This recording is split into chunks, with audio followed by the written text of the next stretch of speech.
And welcome to the 8th Annual Hunger Games. Sorry. I don't know why I said that. Okay, the 8th Annual Early Career and Lifetime Achievement Awards for the Center for Women and Gender. I'm Professor Ann Austin, and I'm director of the center. And I'm wondering if we have any women here. I know we have one for sure who received the Lifetime Achievement Award or their early career, but I think we just have a lifetime person here. If we have anybody here who received the awards earlier last year, would you please raise your hand? Or if you want, you can stand.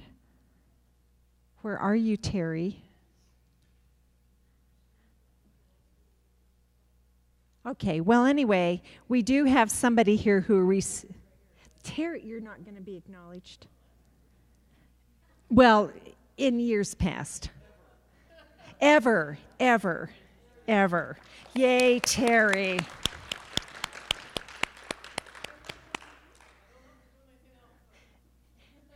No, you don't have to do anything else. And I'm sorry that I didn't continue my sentence, ever. Thanks, Terry. Okay, so welcome to the family and friends of the women that we're honoring tonight, and a special welcome to all of our honorees. I was going to read all of their names, but I don't think I will. We're lucky to have a lot of wonderful women to welcome and to give awards to. Welcome also to our researchers who are here. Maddie Burkhart sent her research collaborator because she's out of town. Is that you? No. Okay. Well, somebody. And Jody Clark Madura is here in person. Okay, thank you for coming. All right, welcome also to the 10 students who are going to be inducted into Triota tonight, and that's the Women and Gender Studies National Honorary. And we're very happy to acknowledge them for completing their coursework and for completing it with distinction. There's a GPA cutoff for that, as you can imagine, as it being an honorary. And so we're very glad that we're able to award and recognize them tonight. Okay, also welcome to the Aggie Strings Duo. They performed for us before we gathered, and they're going to perform again during the evening and then at the end. On February 15th, the center was honored to host Dr. Angela Davis, a noted author, lecturer, and African-American activist. I know I don't have to say that, but I know you know who she is. Dr. Davis stated, "To understand how any society functions, you must first understand the relationship between the men and the women. Unfortunately, Utah ranks either last or almost last according to the following overall indicators of the status of women in the individual states, and this includes number of women in elected office, the gender wage gap, the per capita public funds spent on early childhood education, and so forth." And I give these statistics at most of the events that we have, and so I know some of you come to every event, and I hope you're not tired of hearing them, but I think they're very important to keep in mind. Utah clearly has a long, long way to go, but it's the goal of the center to make that pathway shorter and to accelerate movement along the pathway. So tonight tonight we welcome those women who have supported the growth of women in our state and nation. They understand the rippling effects of action and the importance of focusing on common goals of equity. And the students have also shown this in their passion for social justice. I'd also like to thank those who made the evening possible. So thanks to Renee McBride. And nobody turn around and look at her because she doesn't like to be pointed out, but she is back there. And thank you, Renee. You always do a great job. Thanks to Michelle Hickson, the WGS advisor, the Women and Gender Studies advisor, and the Women and Leadership coordinator. And thanks to our student support team, Justin Wheeler and Jera Fowler. Jera is back with Renee, and Justin is somewhere else. Justin is there. Okay. Jera and Justin assisted the Triota club members and the officers in getting in getting everybody together and getting the event together tonight. Just a word to those of you who speak this evening. We know that you want to adhere to the time allotment that we've given you. So Renee will signal you if you are getting near the end of your time. Justin Wheeler, Mikhail Hansen, and Michelle Hickson will now carry forward with the Triota induction. Okay, so Triota members, I think they want you to move up on stage.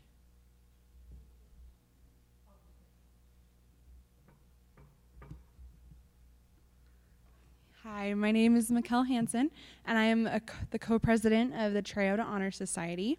So a little bit about what Triota is. It is the National Honor Society for Women and Gender Studies. Our purpose here at Utah State is to encourage and support scholarship in women and gender studies, as well as to provide space for our society members to further engage with problems and issues and discuss these issues regarding women and gender studies. Our primary method of student engagement is through our feminist book club that we've started up this semester. My co-president Ace and I have been really excited about the wonderful response we've gotten from students as we've been trying to increase our membership this semester. So we're just going to go ahead and read off the names of all the students that will be inducted into Triota tonight. If you're here, just come up and you'll be receiving your certificates, your cords, and the pin is at the bottom of those cords. And then if you guys could just stay up here after you've received all this, we want to take a picture. And audience, just hold your applause until everyone's up here on this stage, if you could. Thank you. Okay, so the first one is Tandem Anderson, Annie Avila, Heather Gardner, Brianna Johnson, Brinley Jones, Carter McDonald, Marin Miller, Tabitha Pawandra, Becky Roberts, and Mallory Yates.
Perfect.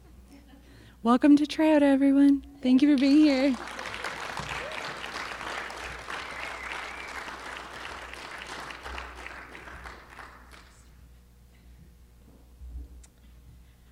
Okay, thank you very much, and congratulations, Triota people. All right, we'll now hear from the Aggie Strings duo.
That was just beautiful. Thank you very much.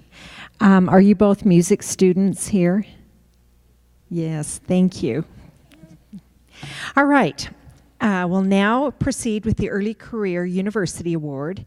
And their nominator made it very clear that he wanted this award, a single award, to be shared by two women, Ms. Amanda DeRito and Ms. Micah McKinney.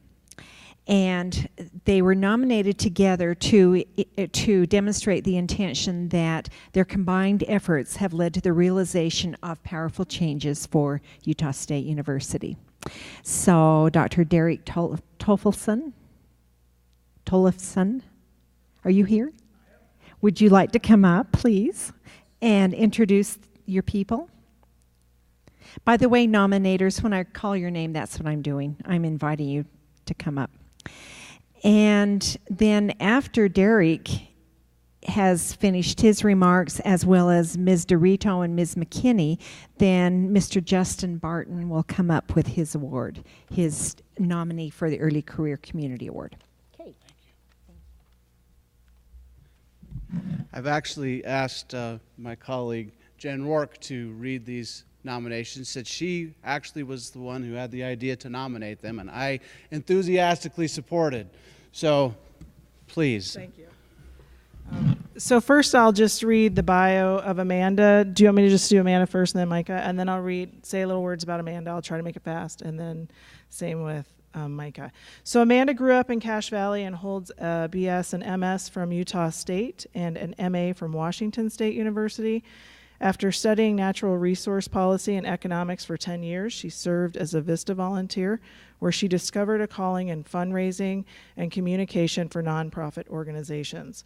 In 2014, she became USU's social media coordinator, and last year began, I will include the daunting task of coordinating communications about sexual misconduct, prevention, and response. She lives in Providence with her family.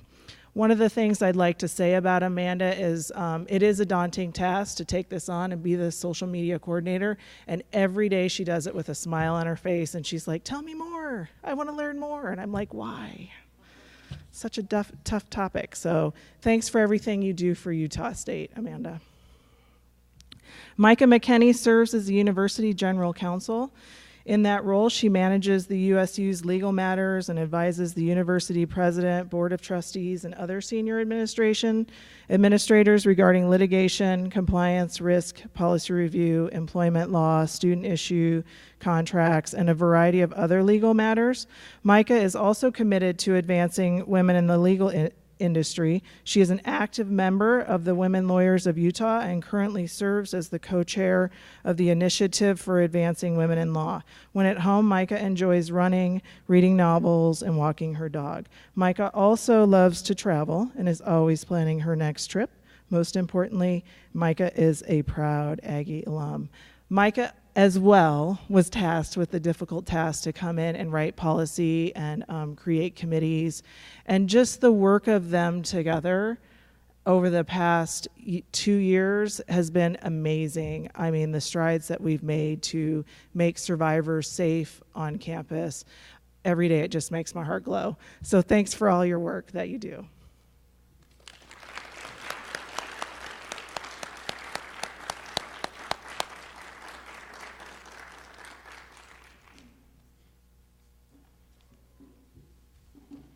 What do we do now?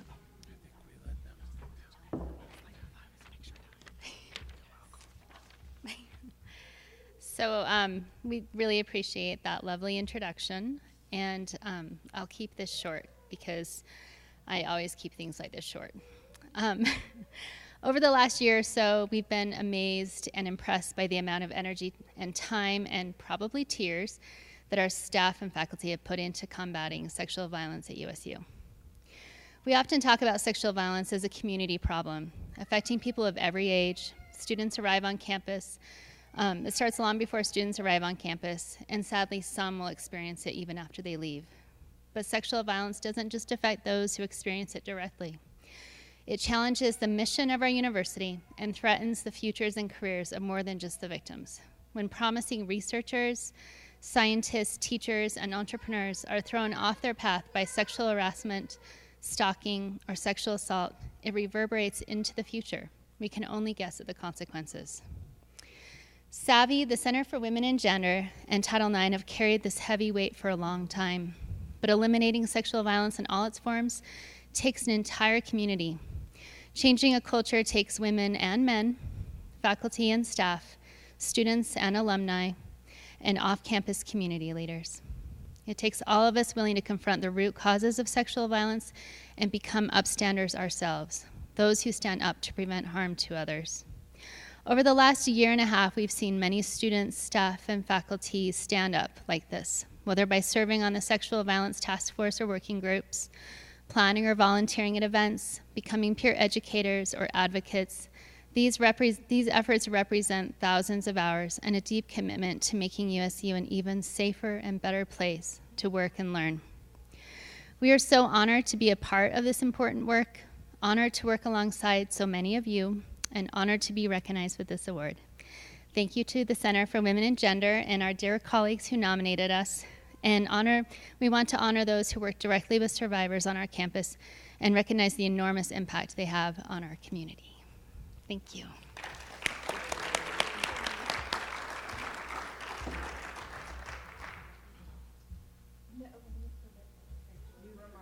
Thank you.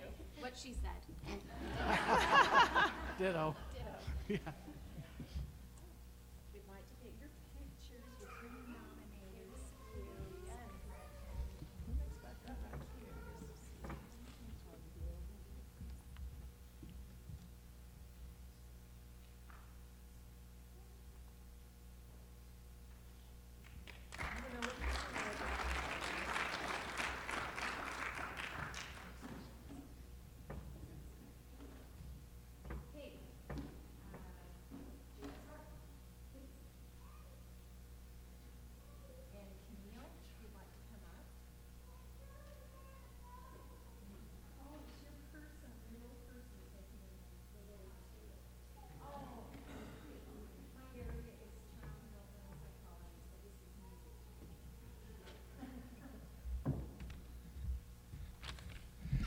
Unlike Derek, who avoided the introduction, this was actually Terry Peak's idea, but I'm still up here doing the introduction. But I'm very pleased to.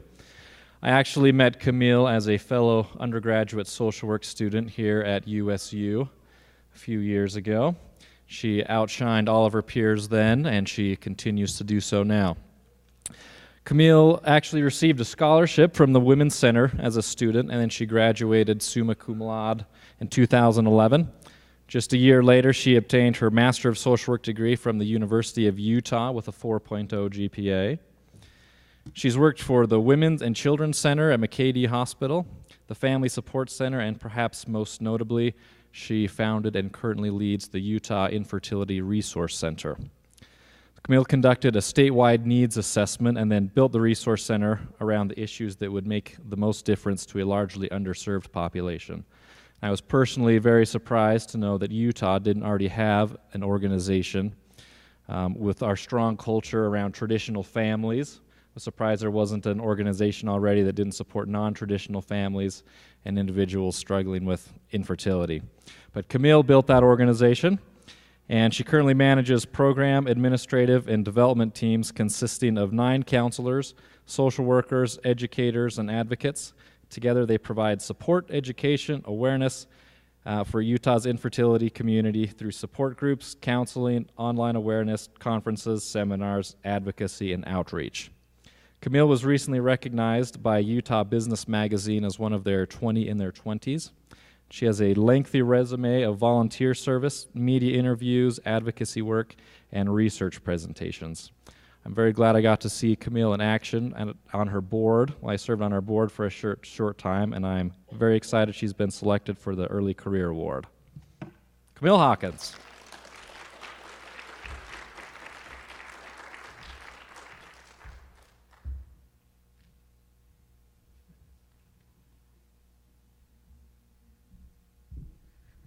Well, thank you so much, and thanks, Justin, for that. I think it sounds a little bit overwhelming, but it's like all of those things just come one step at a time. But my greatest accomplishments are the two little ones in the back making the noise and fighting over the toys.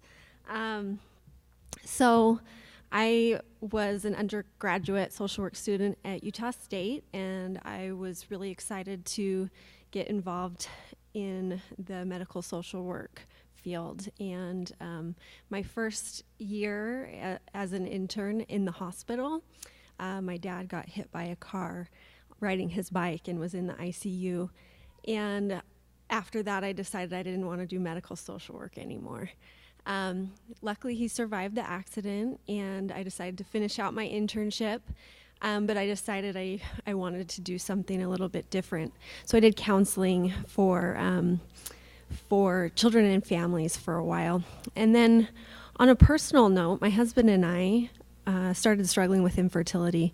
We were really excited to have a family, and we began struggling with getting pregnant. And we were really surprised because all of the women in my family got pregnant easily. So we started down the path of infertility treatments, and it was quite an overwhelming process. If any of you know personally, or a family member or a friend who has been through infertility, it can be a very difficult and long and a very expensive journey. And we were about 3 years into our infertility journey, and we had done an IVF, or in vitro fertilization cycle, costing about $15,000, and we had gotten pregnant, and we were so excited, and the pregnancy shortly ended in a miscarriage, and we were devastated. And at that point, I knew that as a therapist, it was time for me to get support. So I started looking for support, and I could not find anybody who could offer me support. I could not find a community of people who I could identify with. And so I started a support group in my living room in Salt Lake City, and that was in March of 2014. And my husband and I were fortunate enough to, after some more heartache, be blessed through the miracle of adoption with our two little girls. They're 10 months apart, so they are Irish twins, and my hands are very full, but my heart is very full too.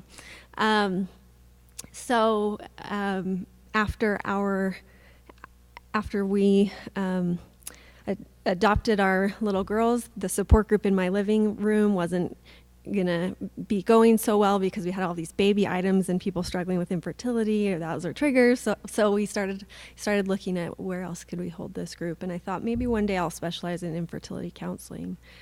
And the thought came to me, and with all of the background and training that I had on the micro, meso, and macro aspects of social work, why isn't there an organization in our community looking after these people who are struggling with infertility? It's 1 in 6 couples, and so it ends up being a lot of people, 1 in 6 people in this room. And so I connected with a few people because I knew I couldn't do it alone, and said, were you interested in doing this with me? And they all said yes. I never want anybody to feel as alone as I felt going through infertility. And now, because so many people have come together and put their heart and soul into it, we've our first year we served over 500 face-to-face clients, and our second year, this past year in 2017, we served over 1,000 face-to-face clients. So it's truly a testament to, I think, the need that was there, and then also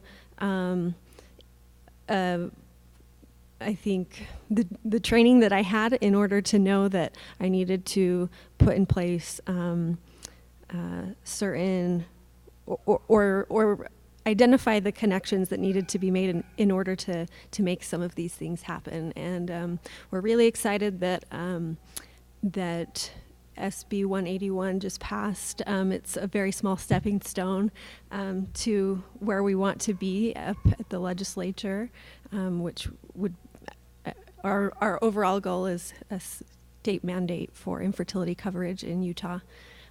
So it's a very, very small step in that direction. So anyway, I couldn't do what I do without a lot of support. obviously.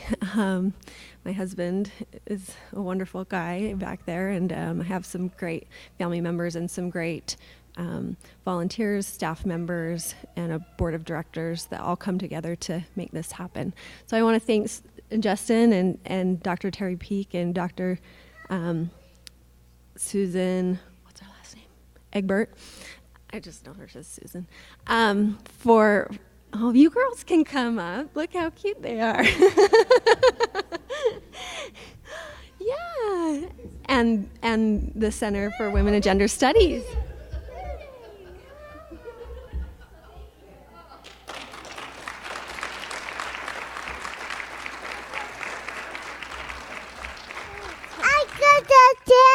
Yeah. I know. Say thank you. Thank Do you want to say thank you? you, guys. Okay, good you. job. Good job. Okay. Hold your flags, you hold your kids.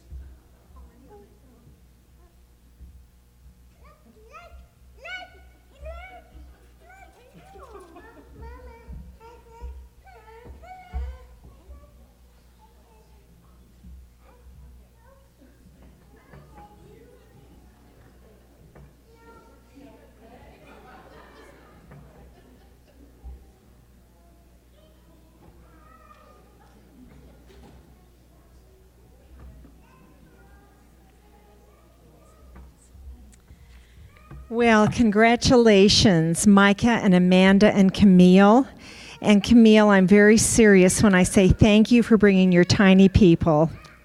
And we're very happy for you that you've got them. Thank you also, all of you, you three women, for the very important work you're doing. Okay, the Mid-Career Award will be awarded to Dr. Rehan Bakhtor from the College of Engineering, and Dr. Chagath, Dean of the College, will introduce Dr. Bakhtor.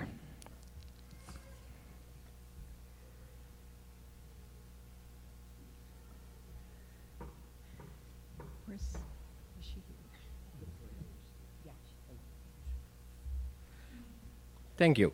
And it's my great pleasure to introduce Dr. Rehan Bakhtor.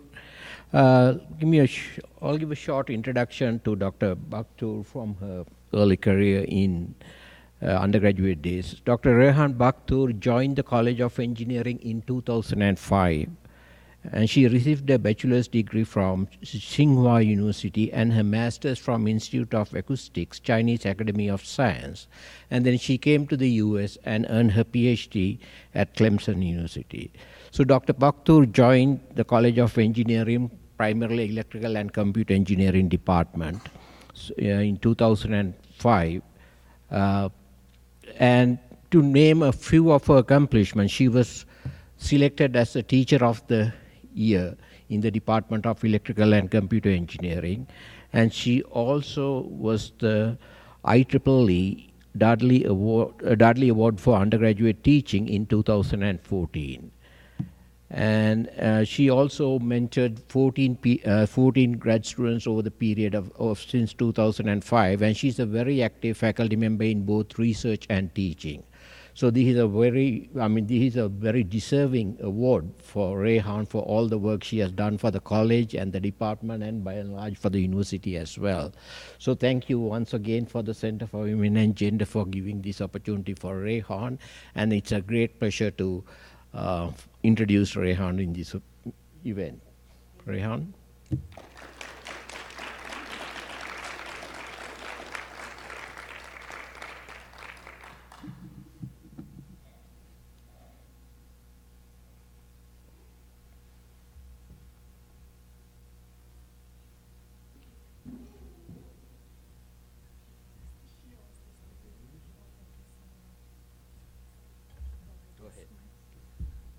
Well, thank you so much, and that's a really wonderful introduction, and I feel I'm more than flattered, honored, and humbled. And in fact, it's also a good opportunity for me to thank our Dean Jagas, because as a female faculty, I feel I'm here because during my early career and now, Jagas has been such a great role model and mentor. And in fact, everyone in our college thinks so, not just me. So it's a good time for me to say my appreciation to you. And for, Women Gender Institute, I'm from slightly different background because I see most of you are from social science or, family or just it's more human-related kind of area, but we deal with machines, circuitries, antennas. So when I come to Utah State, I was introduced to this community, and that has been such a great experience for me because of its diversity. So I get to meet people outside my own area. So I really appreciate this organization's help, support, as well as quite a few of the travel grants that I had when I was going up tenure, and my students also benefited from it. So thank you. And just in short, I'll be around and we'll continue to do cool things. And let's all try hard. Thanks.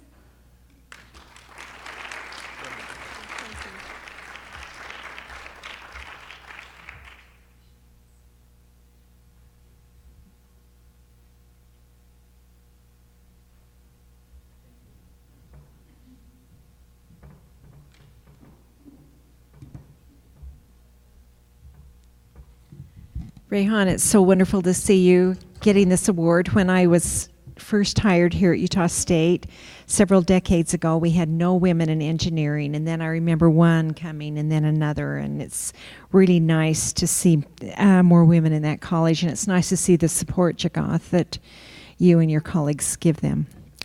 Okay, the Lifetime Achievement Award will be presented to two professors.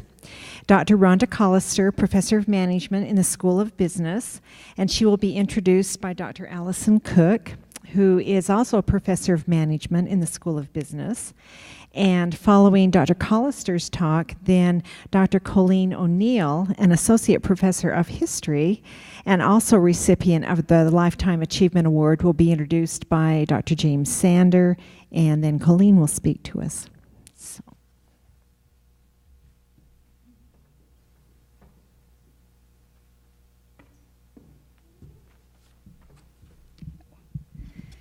I'm honored to introduce Dr. Rhonda Collister as the recipient of the Lifetime Achievement Award. As an academic, she has excelled in every facet of her career. Rhonda is published in our top journals within our field, as well as receiving a multi-million-dollar grant, which is simply unheard of in the business school. For her leadership within the academic field alone, she is deserving of this honor.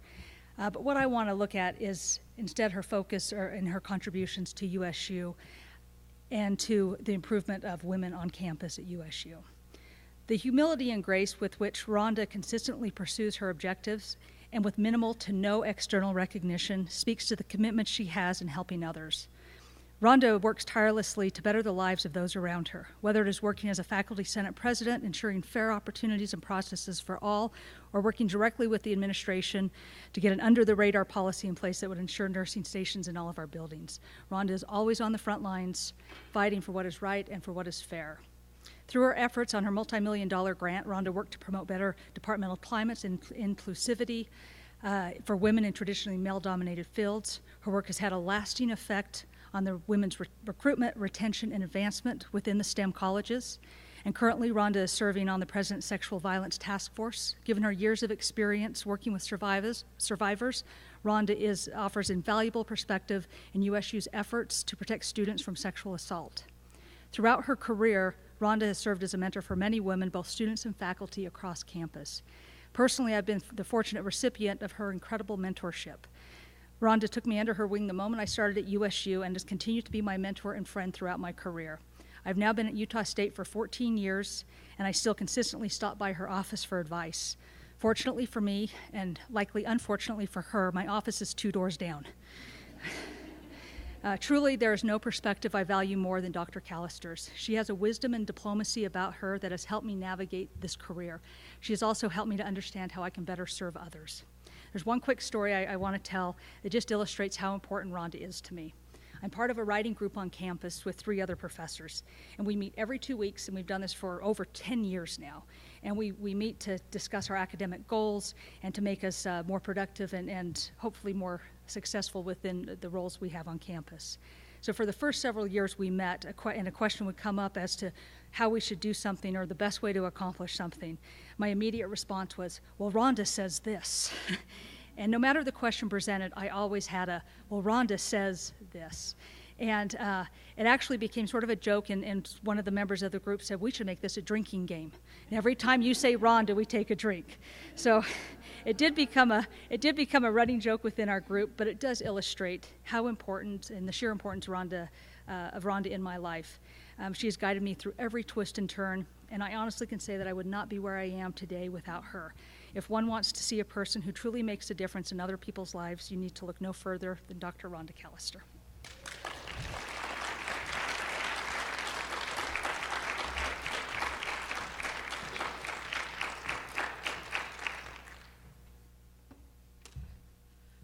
Wow, thank you, Allison. Tonight, I celebrate the bravery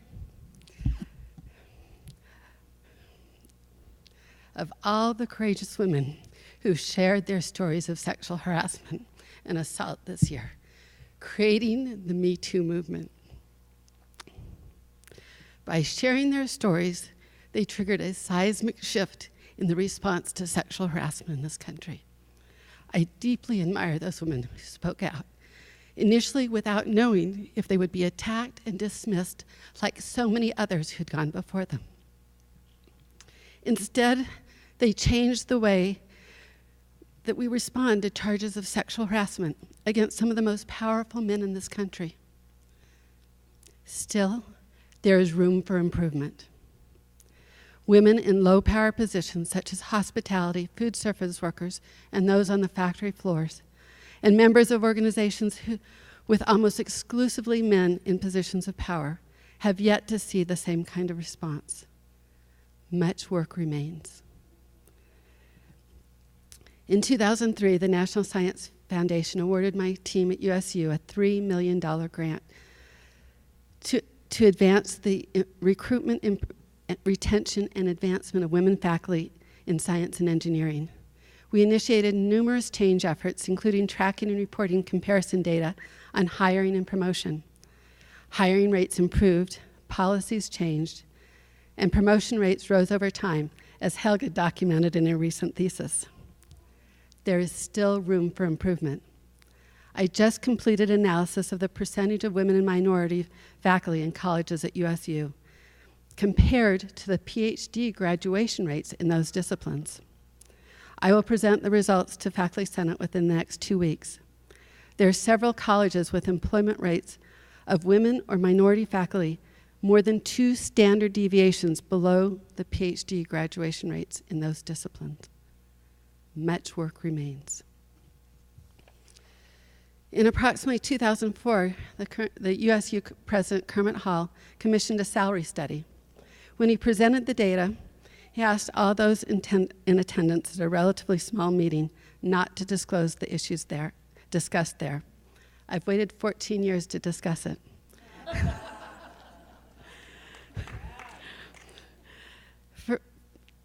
The report showed huge salary discrepancies by gender. One of the primary areas was classified staff. President Hall reported that in that closed-door meeting that the data were to become public and USU were located east of the Mississippi, we'd trigger a major unionization drive. For faculty, the major salary issue was the low pay for women tenured professors. In general, the longer women faculty remain at USU, the farther behind their salaries fall in gender equity. That year, President Hall gave every woman faculty member a $1,000 raise and promised more. Then he left. Much work remains. I am now in my 60s, and I have limited time left in my career. It's time for me to ask those who remain to pick up this torch, and I will provide all the support and encouragement I can. Thank you.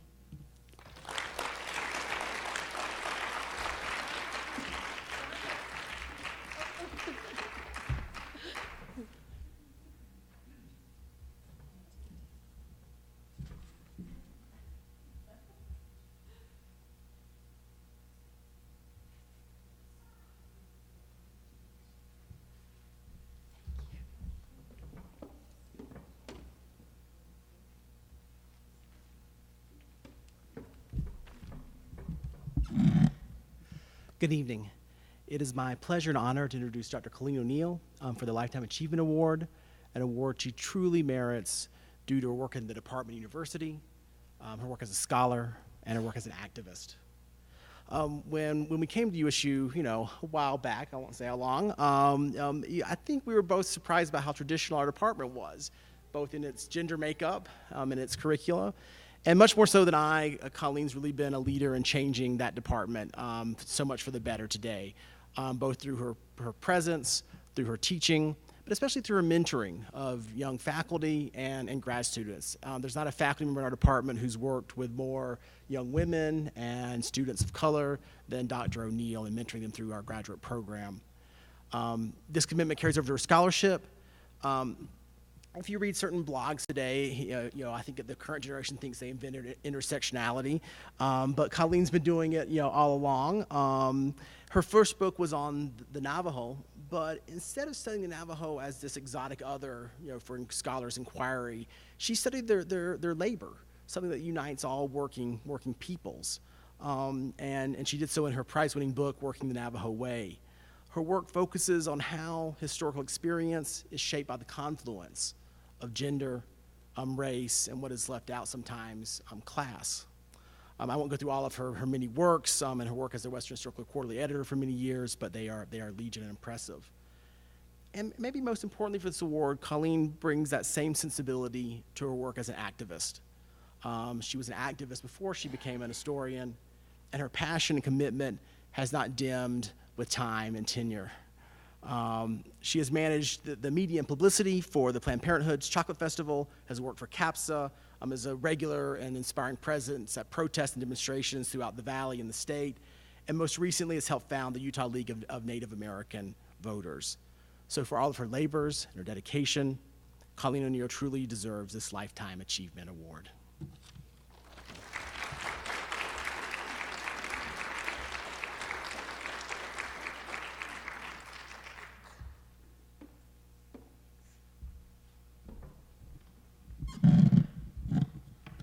Hi, everyone. Thanks, Anne, and to the Center for Women and Gender, and thanks, Jamie, for introducing me. I really appreciate it. I also want to thank Tammy Proctor, who couldn't be here today, for nominating me for this award. It's not often that one receives an award for marching in the streets, or even better yet, to get other people to march with you. We've been asked to say a few words about our leadership journey, so here goes. Like the wonderful youth who walked out of their schools last week, I became an activist at a young age. At 15, I was inspired by other older civil rights activists who had been fighting the good fight in Arizona in the 1950s and 60s. And I bet you didn't know we had a civil rights movement in Arizona. We sure did. After that, I knew I had found my purpose. Since then, I've worked on a variety of issues, including anti-racism campaigns, electoral politics, feminism, anti-war, and I was even a labor organizer for a while. So Rhonda, we should have talked back then. No. When I decided to pursue a PhD, I thought my organizing days were behind me. Little did I know then what we would face in the 21st century. In grad school, I was lucky enough to be blessed with incredible mentors, Joan Jensen and Alice Kessler Harris, who remained actively engaged in social movements, in addition to pursuing path-breaking scholarship. I was lucky because not only were they incredible scholars and committed to social justice, they were wonderful people. Often those two don't go together sometimes. I know I would not have become an academic without their help and inspiration. Now, since moving to Utah, I found inspiration in the young people I've met, including the student activists and staff who helped establish the Allies program here at USU, and from James Singer, a Navajo sociology graduate student on whose PhD committee I have the honor of serving, along with Christy Glass, who is his advisor. I ran into James at a lecture in Salt Lake City in the fall of 2016, shortly after Native American activists had mobilized in support of Standing Rock. We were angry and we were trying to strategize, and we hoped that we could channel that energy around issues important to the Native community in Utah. And as a result, we formed the Utah League of Native American Voters, also along with Moroni Benally and Carol Surveyor. So we were the core of that organization. We accomplished a great deal in a short amount of time, educating candidates about Native issues and teaching allies in the environmental movement about sovereignty. We held public forums on Bears Ears and rallied a spirited response to Charlottesville. If any of you remember Salt Lake right after Charlottesville, that was our group that organized that amazing demonstration. I learned a great deal from these activists. The last time I did mass movement organizing, we were posting flyers with staple guns on kiosks. Okay, you know, right? The young people are like, what are staple guns? Okay, we were getting the word out by building coalitions and attending tons of meetings. There was no Facebook. There were no smartphones. And guess what? That wasn't that long ago. So I have been grateful that these young people were willing to work with this old boomer, tolerate my analog ways, and teach me new organizing tactics. My activism has always inspired my scholarship. I'm grateful that this year has given me the opportunity to share my historical knowledge with the broader community and my organizing experience with younger activists. Newly inspired by the energy and commitment of this new generation, I'm convinced that my journey is just getting started. Thank you very much for this honor.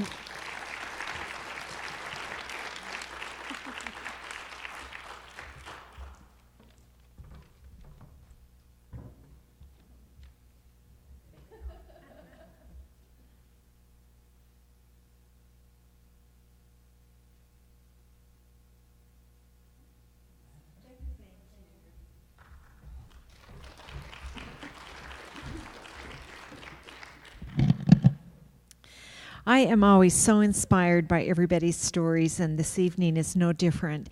And as I was listening, it struck me how much all of these women have really created a sea change in many different ways. Rhonda, I'd like to thank you for the way that you and your team changed the campus climate through your advance grant, and thank you for all the many other things that you've done. But the advance grant really, really made a change, and it will be lasting. And Colleen, thank you so much for your inspiration as an activist and for your hard work on behalf of Native Americans. And just speaking personally, my husband thanks you as well. He's so pleased with the voting coalition that you formed, and he wished he could be here tonight. So,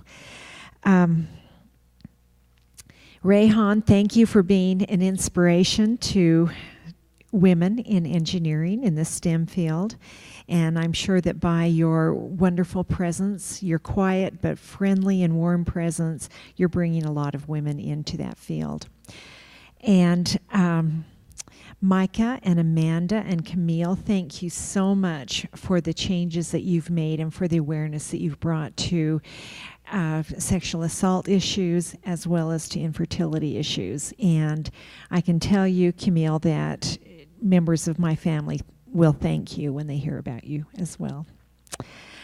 Okay, what an inspirational evening. Thank you so much, everybody. Let's give the awardees one more hand, please.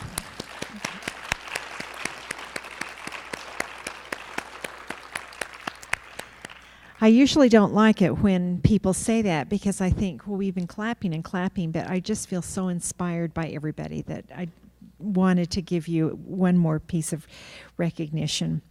Okay, this concludes the formal part of our program. We're going to move now to the refreshments and to the research posters. And string duo, the Aggie duo. the True Aggie Duo. Would you please, I just made up the true part. Would you please, yes, take your places, and we'll enjoy their music for probably play for 5 or 10 minutes, whatever you feel moved to do. And then be sure you come back and enjoy refreshments with us, okay? All right, everybody, thank you so much for attending. Thank you for your friendship to the center. I really appreciate it. Young ones, not the tiny young ones, but the ones who are a little bit older than that, the Triota students, you really have some wonderful role models to follow from all of the women that spoke tonight. So thank you, and drive home carefully. Good evening, everybody.